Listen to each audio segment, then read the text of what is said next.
9ാം ക്ലാസ്സിലെ ഫിസിക്സിൻ്റെ ആനുവൽ എക്സാമിൻ്റെ model question പേപ്പറാണ് നമ്മളിന്ന് ഡിസ്കസ് ചെയ്യുന്നത്.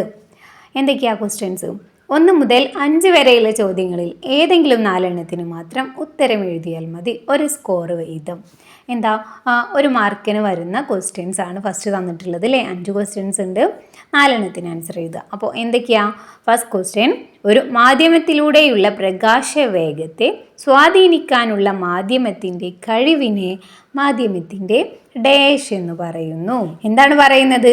പ്രകാശിക സാന്ദ്രത എന്ന് പറയുന്നു. ഇനി രണ്ടാമത്തെ ക്വസ്റ്റ്യൻ, ഒരു വസ്തുവിൻ്റെ ചലനാവസ്ഥയ്ക്കോ നിശ്ചലാവസ്ഥയ്ക്കോ മാറ്റം വരുത്തുന്നതിന് ഒരു ഡാഷ് ആവശ്യമാണ്. എന്താണ് ആവശ്യമായിട്ടുള്ളത്? അസന്തുലിതമായ ബാഹ്യബലം ആവശ്യമാണ് അല്ലേ. എന്നാലാണ് ഒരു വസ്തുവിൻ്റെ ആ ചലനാവസ്ഥയ്ക്കോ നിശ്ചലാവസ്ഥയ്ക്കോ മാറ്റം വരുള്ളൂ.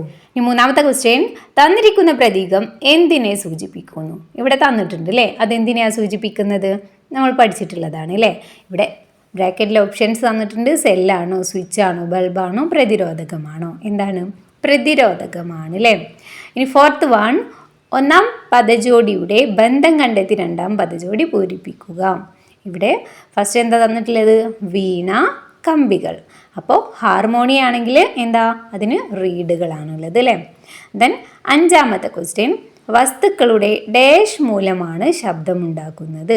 എന്ത് മൂലമാണ് ശബ്ദം ഉണ്ടാകുന്നത്? നമ്മൾ പഠിച്ചതാണ്. വസ്തുക്കളുടെ കമ്പനം മൂലമാണ് ശബ്ദമുണ്ടാകുന്നത്. ഇനി അടുത്തത് 6 മുതൽ 10 വരെയുള്ള ചോദ്യങ്ങളിൽ ഏതെങ്കിലും 4 മാത്രം ഉത്തരം എഴുതിയാൽ മതി. 2 സ്കോറിൻ്റെ ക്വസ്റ്റ്യൻസ് ആണ് അല്ലേ. 6th ക്വസ്റ്റ്യൻ, ചുവടെ കൊടുത്തിരിക്കുന്ന ഫ്ലോ ചാർട്ടിൽ വിട്ടുപോയവ ഉചിതമായി പൂരിപ്പിക്കുക. നമ്മൾ പഠിച്ചിട്ടുള്ളതാണ്. സ്ഥിതികോർജ്ജമൊക്കെ എന്താണ്? യാന്ത്രികോർജ്ജത്തിൻ്റെ 2 തരങ്ങളുണ്ടെന്ന് പറഞ്ഞു. അതിലൊന്നാണ് സ്ഥിതികോർജ്ജം അല്ലേ. അപ്പോൾ മുകളിൽ നമുക്ക് യാന്ത്രികോർജ്ജം എന്ന് കൊടുക്കാം. യാന്ത്രികോർജ്ജത്തിൻ്റെ 2 ടൈപ്പ് ഉണ്ട്. ഏതൊക്കെയാണ്? ഒന്ന് സ്ഥിതികോർജ്ജവും മറ്റേ സൈഡിൽ ഗതികോർജ്ജം. ഗതികോർജ്ജത്തിൻ്റെയാണ് അവിടെ 12 mv² എന്ന് നമുക്ക് തന്നിട്ടുള്ളത്. അതുപോലെ തന്നെ സ്ഥിതികോർജ്ജം 2 തരം ഉണ്ടെന്ന് നമ്മൾ പഠിച്ചിട്ടുണ്ടായിരുന്നു. ഏതൊക്കെയാണ്?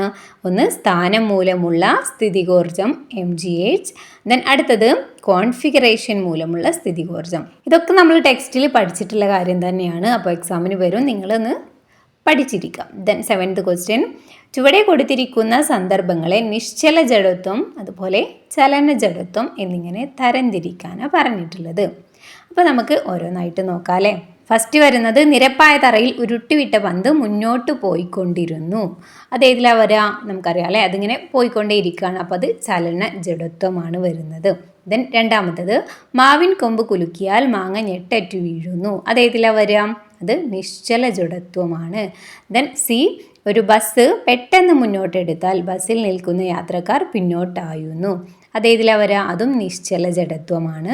ദെൻ ഡി വരുന്നത്, നിരപ്പായ തറയിൽ ഉരുട്ടിവിട്ട പന്ത് അല്പസമയം കൂടി ഒരു നേർരേഖയിൽ ഉരുണ്ടുകൊണ്ടിരിക്കും.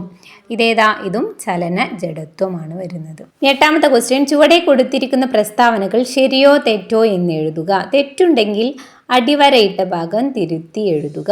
2 പ്രസ്താവനകൾ തന്നിട്ടുണ്ട്. അത് ശരിയാണോ തെറ്റാണോ എന്ന് നോക്കുക. തെറ്റുണ്ടെങ്കിൽ അത് തിരുത്തുക അല്ലേ. ദെൻ ഫസ്റ്റ് തന്നിരിക്കുന്നത് സമാന്തര രീതിയിൽ സെല്ലുകളെ ക്രമീകരിച്ചാൽ ലഭിക്കുന്ന ആകെ EMF സെല്ലുകളുടെ EMFൻ്റെ തുകയ്ക്ക് തുല്യമായിരിക്കും എന്നാണ് പറയുന്നത്.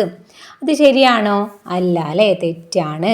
കാരണം സമാന്തര രീതിയിലല്ല, ശ്രേണി രീതിയിൽ സെല്ലുകളെ ക്രമീകരിച്ചാൽ ലഭിക്കുന്ന ആകെ EMF സെല്ലുകളുടെ EMFൻ്റെ തുകയ്ക്ക് തുല്യമായിരിക്കും. അങ്ങനെയാണ് വരുന്നത് അല്ലേ. ദെൻ ബി, ഒരു സർക്യൂട്ടിൽ വോൾട്ട് മീറ്റർ ഉപകരണത്തിനും സമാന്തരമായാണ് ഘടിപ്പിക്കേണ്ടത്. ഇതെന്താണ്? ഈ പ്രസ്താവന ശരിയാണ്. 9ാമത്തെ ക്വസ്റ്റ്യൻ, ശബ്ദത്തിന് സഞ്ചരിക്കാൻ മാധ്യമം ആവശ്യമാണ് എന്ന് തെളിയിക്കുന്നതിനുള്ള പരീക്ഷണം എഴുതുക. ഇത് നമ്മുടെ ടെക്സ്റ്റ് ബുക്കിൽ നമ്മൾ പഠിച്ചിട്ടുള്ള ഒരു പരീക്ഷണമാണ് അല്ലേ. ശബ്ദപ്രേഷണം എന്ന് പറയുന്ന ഭാഗത്ത് ടെക്സ്റ്റ് ബുക്കിൽ തന്നിട്ടുള്ള ഒരു പരീക്ഷണമാണ്. അപ്പോൾ ഏതാണ്? നമ്മൾ ഒരു പ്ലാസ്റ്റിക് ട്യൂബ് ഘടിപ്പിച്ചിട്ടുള്ള ഒരു സുതാര്യമായ ഗ്ലാസ് കണ്ടെയ്നർ എടുക്കുക. ദെൻ അതിൽ ബാറ്ററിയിൽ പ്രവർത്തിച്ചുകൊണ്ടിരിക്കുന്ന ഒരു ബസർ തൂക്കിയിട്ട ശേഷം കണ്ടെയ്നർ അടയ്ക്കാൻ പറഞ്ഞിട്ടുണ്ടായിരുന്നു. ദെൻ അപ്പോൾ നമുക്ക് ശബ്ദം കേൾക്കാൻ പറ്റുന്നുണ്ടോ എന്ന് നോക്കിയില്ലേ. അപ്പോൾ ശബ്ദം കേൾക്കാൻ പറ്റുന്നുണ്ട്. ദെൻ ആ ട്യൂബിലൂടെ ആ കണ്ടെയ്നറിനുള്ളിലെ വായുവിനെ നമ്മൾ വായ്ക്കകത്തേക്ക് വലിച്ചെടുക്കാൻ പറഞ്ഞു. ദെൻ അപ്പോൾ നമുക്ക് ശബ്ദം ഇങ്ങനെ കുറഞ്ഞു കുറഞ്ഞു വരുന്നതായിട്ട് അനുഭവപ്പെട്ടിട്ടുണ്ടായിരുന്നു അല്ലേ. അങ്ങനെയുള്ള ഒരു പരീക്ഷണം. ഇനി അടുത്തത് ചിത്രം നിരീക്ഷിക്കുക. ചിത്രത്തിൽ എ ബി എന്നിങ്ങനെ അടയാളപ്പെടുത്തിയിരിക്കുന്നവ എന്ത് എന്ന് എഴുതുക. ഇവിടെ എയും ബിയും അടയാളപ്പെടുത്തിയിട്ടുണ്ട് അല്ലേ. അതെന്തൊക്കെയാണ്? എ തന്നിരിക്കുന്നത് മർദ്ദം കൂടിയ മേഖലയാണ്, ബി അടയാളപ്പെടുത്തിയിരിക്കുന്നത് മർദ്ദം കുറഞ്ഞ മേഖലയാണ്. ഇനി അടുത്ത ക്വസ്റ്റ്യൻ, ചെവിയിൽ തട്ടുമ്പോൾ ആദ്യമായി കമ്പനത്തിന് വിധേയമാകുന്ന ഭാഗം ഏത്? ഏതാണ്? കർണപുടമാണ് അല്ലേ. അടുത്തത്, ചുവടെ നൽകിയ സന്ദർഭങ്ങളിൽ ഓരോന്നിലും ഏത് രീതിയിൽ സ്ഥിതികോർജം ലഭിക്കുന്നു എന്ന് എഴുതാനാണ് പറഞ്ഞിട്ടുള്ളത്. 3 സാഹചര്യങ്ങൾ തന്നിട്ടുണ്ട് അല്ലേ. എന്താണ് ഫസ്റ്റത്തത്? തെങ്ങിന് മുകളിലെ തേങ്ങയിലെ ഊർജം.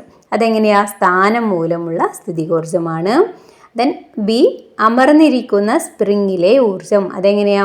കോൺഫിഗറേഷൻ മൂലമുള്ള സ്ഥിതികോർജമാണ്.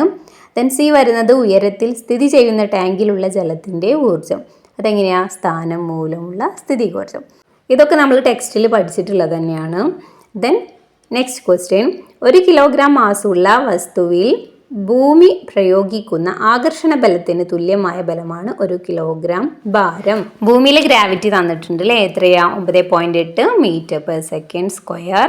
ചന്ദ്രനിലെ ഗ്രാവിറ്റി എത്രയാ? 1.62 metre per second square. Okay. Then എന്താണ് ക്വസ്റ്റ്യൻ? ഇങ്ങനെയാണെങ്കിൽ 120 കിലോഗ്രാം മാസുള്ള വസ്തുവിൻ്റെ ഭൂമിയിലെ ഭാരം കണക്കാക്കുക. ഓക്കെ. അപ്പോൾ ഭൂമിയിലെ ഭാരമാണ് കണക്കാക്കാൻ പറഞ്ഞിട്ടുള്ളത് അല്ലേ. അപ്പോൾ എങ്ങനെ കണക്കാക്കാം? ഭാരം കണക്കാക്കാനുള്ള ഇക്വേഷൻ എന്താ? mg ആണ് അല്ലേ. Mass into gravity. അപ്പോൾ എങ്ങനെയാ? മാസ് എത്രയാണ് തന്നിട്ടുണ്ട്? 120 കിലോഗ്രാം. അതുപോലെ ഗ്രാവിറ്റി 9.8 തന്നിട്ടുണ്ട് അല്ലേ. അപ്പോൾ ആൻസർ എത്ര കിട്ടും? അത് രണ്ടും കൂടി ഇൻറ്റു ചെയ്യുമ്പോൾ 1176 കിട്ടുന്നത്. ഇനി ബി, വസ്തു ചന്ദ്രനിലായിരിക്കുമ്പോൾ വസ്തുവിൻ്റെ മാസ് എത്രയായിരിക്കും? ഇതന്നെ അല്ലേ, 120 കിലോഗ്രാം തന്നെ ആയിരിക്കും. ഭാരം എത്രയായിരിക്കും? ഭാരം നമ്മൾ കണക്കാക്കണം അല്ലേ. നേരത്തെ കണ്ടുപിടിച്ച പോലെ mg ചെയ്യല്ലേ.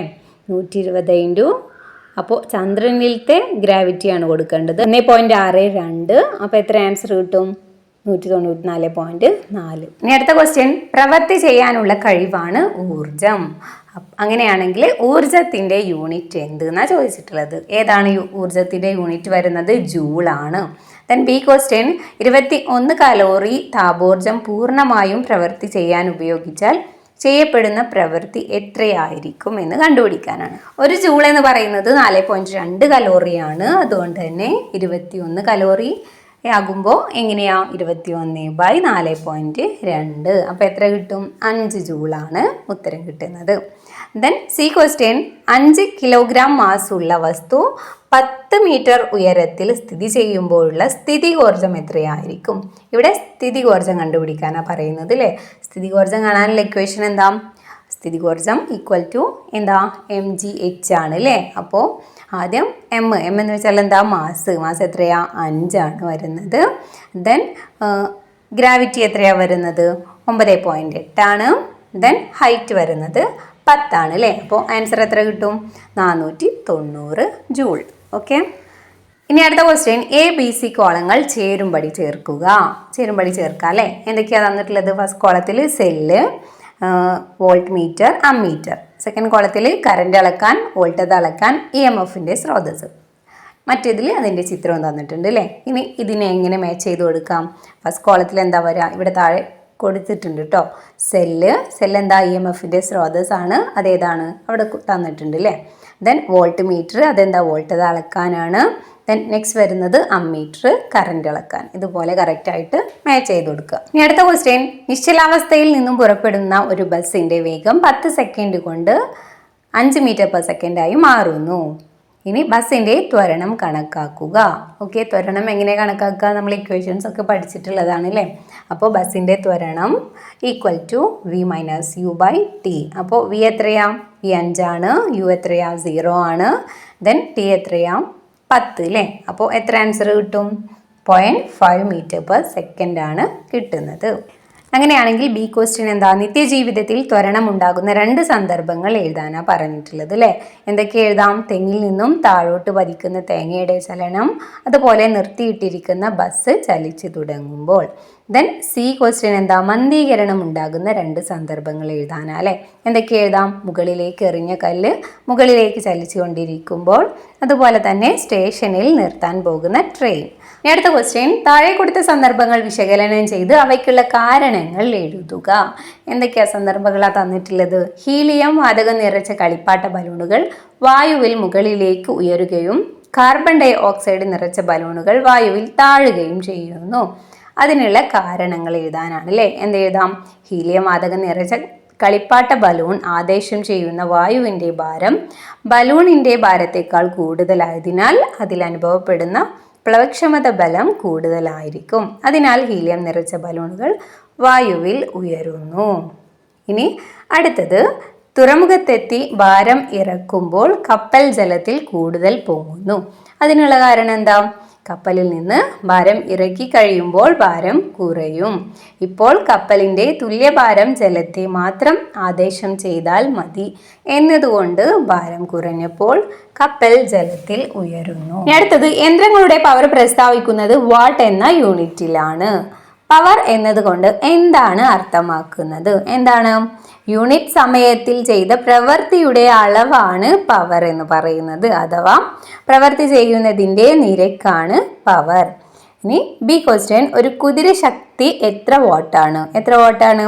746 വാട്ടാണ് ഒരു കുതിര ശക്തി. സി ക്വസ്റ്റ്യൻ, 14.92 മീറ്റർ ഉയരമുള്ള കെട്ടിടത്തിൻ്റെ മുകളിലേക്ക് 1 ക്വിൻ്റൽ മാസ് ഉള്ള വസ്തുവിനെ 5 സെക്കൻഡ് കൊണ്ട് ഉയർത്തുന്നുവെങ്കിൽ ആ ഉപകരണത്തിൻ്റെ പവർ എത്ര കുതിര ശക്തിയായിരിക്കും? ഇവിടെ ഗ്രാവിറ്റി തന്നിട്ടുണ്ടല്ലേ. ഗ്രാവിറ്റി എത്രയാ? 10 മീറ്റർ പെർ സ്ക്വയർ ആണെന്ന് പറഞ്ഞിട്ടുണ്ട്.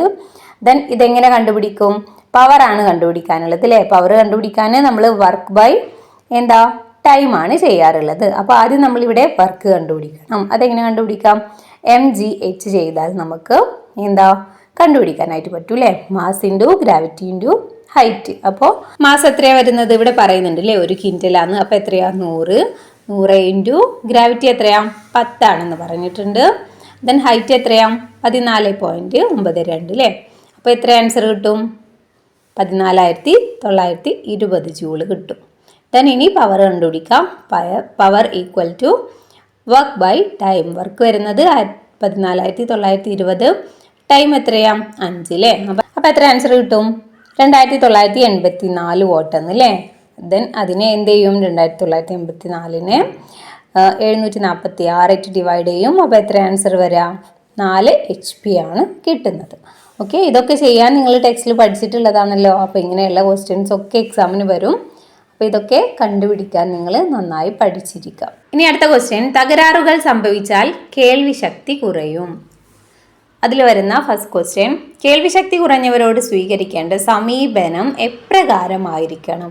ഏതെങ്കിലും 2 എണ്ണം എഴുതാനാണ് പറഞ്ഞിട്ടുള്ളത് അല്ലേ. കേൾവിശക്തി കുറഞ്ഞവരോട് നമ്മൾ എങ്ങനെയാണ് സമീപിക്കേണ്ടത്? നമ്മൾ ടെക്സ്റ്റ് ബുക്കിൽ നമ്മൾ പഠിച്ച കാര്യങ്ങളാണ്. അതിലേതെ 2 പോയിന്റ്സ് എഴുതുക. ഏതൊക്കെ എഴുതാം? സഹഭാവത്തോടെ പെരുമാറണം, അതുപോലെ എല്ലാ പ്രവർത്തനങ്ങളിലും പങ്കാളിത്തവും പരിഗണനയും അവർക്ക് നൽകണം അല്ലേ. ദെൻ ബി ക്വസ്റ്റ്യൻ, കേൾവിക്കുറവ് കണ്ടെത്താൻ ഉപയോഗിക്കുന്ന ഉപകരണം ഏതാണ്? ഓഡിയോമീറ്റർ ആണ്.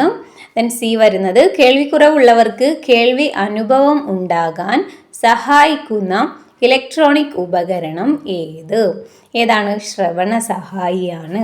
ഇനി അടുത്ത ക്വസ്റ്റ്യൻ, വോൾട്ട് മീറ്ററുമായി 1.5 വാട്ട് സെല്ലുകളെ വിവിധ രീതിയിൽ ബന്ധിപ്പിച്ചിരിക്കുന്നു. ഓരോ രീതിയിലും ലഭിക്കുന്ന സഫല വോൾട്ടത എത്രയായിരിക്കും എന്നാണ് ചോദിക്കുന്നത് അല്ലേ. ഇവിടെ ചിത്രങ്ങൾ കണ്ടല്ലോ. ദെൻ ഫസ്റ്റ് ക്വസ്റ്റ്യൻ എന്താണ്? എല്ലാത്തിൻ്റെയും വോൾട്ടത എത്രയാണെന്ന് എഴുതാനാണ് അല്ലേ. അപ്പോൾ ഫസ്റ്റത്തത് 3 വോൾട്ടാണ്, സെക്കൻഡ് വരുന്നത് 1.5 വോൾട്ടാണ്, തേർഡ് വരുന്നത് 0 ആണ് അല്ലേ. ദെൻ ബി ക്വസ്റ്റ്യൻ, സെല്ലുകൾ ബാറ്ററികൾ ഉപയോഗിക്കുമ്പോൾ ശ്രദ്ധിക്കേണ്ട ഏതെങ്കിലും 2 സുരക്ഷാ മാനദണ്ഡങ്ങൾ എഴുതുക.